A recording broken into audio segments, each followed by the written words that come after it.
Hello, comic book lovers. In this episode, we're going to be going over an issue of The Incredible Hulk. It's going to be issue number 368, published by Marvel. The title, Natural Selection. The issue starts out with Doc Samson and a group of soldiers laying in wait for our hero. Their trap is accidentally tripped by the local newspaper boy. After the army realizes their mistake, they relax. And this is where we first hear Doc Samson talk to one of the generals. This is where we learn that our green Goliath is no longer green, but gray. That he should not be so much on arms because in the daylight, it was Bruce Banner. It is only at nighttime must he be scared of the Hulk. Bruce Banner, seeing the situation at the house with the newspaper boy, decides to lay in wait. Banner comes along a lone soldier, and the soldier recognizes him. The two begin to fight and wrestle over the rifle. At one point, the Hulk boils to the surface of Banner, and he gives him extra strength.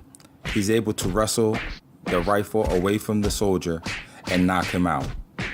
With an unconscious soldier at his feet, Banner switches clothes, therefore taking the soldier's uniform. At this point, he is able to slip back into his battalion, and they are going on an inspection at a nearby train station. While at the train station, Banner slips into a caboose, therefore slipping the military, but he soon finds out he is not alone.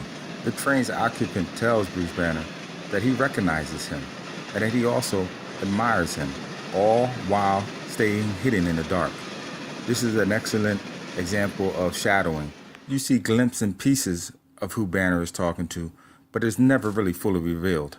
Hidden so well, at one point, Bruce Banner believes he is talking to his alternative ego, the Incredible Hulk, as if he is manifested in the flesh. The shadowy figure talks to Bruce about being a Hulk and that he should relish in what he can become, a physical specimen superior to modern man. He also gives reference to the Hulk being a New Age Hyde, and how Hyde too was looked down upon as being evil with a physically ape-like appearance.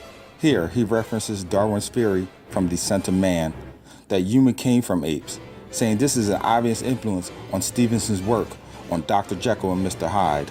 He argues that Hyde and the Hulk are God's true plan, both being physically superior creatures.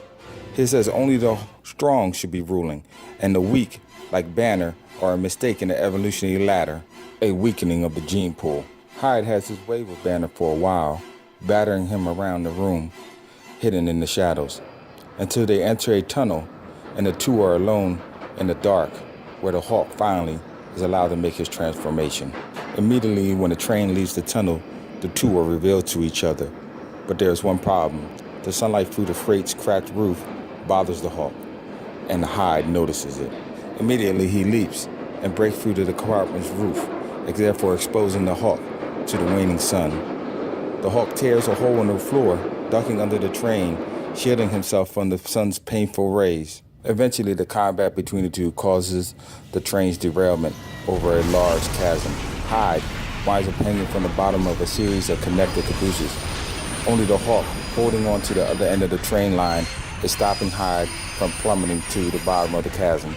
On the one hand, Hulk can simply let go, ridding himself of his annoying nemesis, but the people dangling with Hyde at the bottom cabooses will fall to their death. What do you do? This is where I leave you, viewer, with an open-ended story. To find out what the Hulk does, well, I guess you're just gonna have to read it for yourself.